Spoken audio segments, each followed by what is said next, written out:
labi na sa akong mga igsuon, sa akong mga pagmangkon. Pero mahimo na siyang inspirasyon usab kaninyong tanan, no? Kaning inspirasyon nga akong nakuha gikan sa usa ka yuan. Mo ni dala-dala nako, bawon nako sa gasa. Kay karon nga nisod ko sa seminaryo, akong kinabuhi way kahumanan gapon nga pag-eskwela. Mahuman man ko eskwela karong sunod tuig mo graduate nako, magpadayon gapon ko eskwela.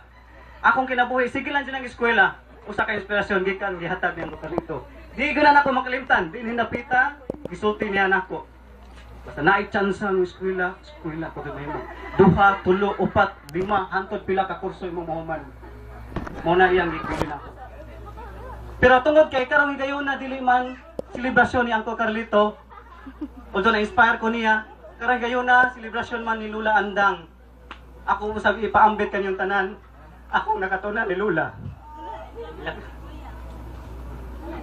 Kung unsa nganong na-inspire ko ni Lula, nganong nisuod ko sa seminaryo, kani siyang akong kinabuhi sa seminaryo, nakuha o naambit na ko ni Lula.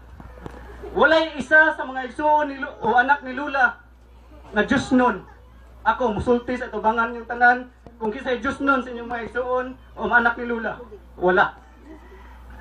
Physically, visibly, tangibly, di makita usa nila nga Diyos nun, si Lula, tanawa. Mo ni sikreto si Granulula nga niabot siya ng mga tuiga. No? Sa iyang pagka 90 anyos, walay hunong nga pagpangadji sayo sa buntag, sayo sa kadlawon, sa yang debosyon sa Santo Rosario. O yang debosyon sa pagsimba sa Eucharistia. Puro sa kasikreto ni Lula Andang, niabot siya ng idara, nga nakahatag na kong inspirasyon.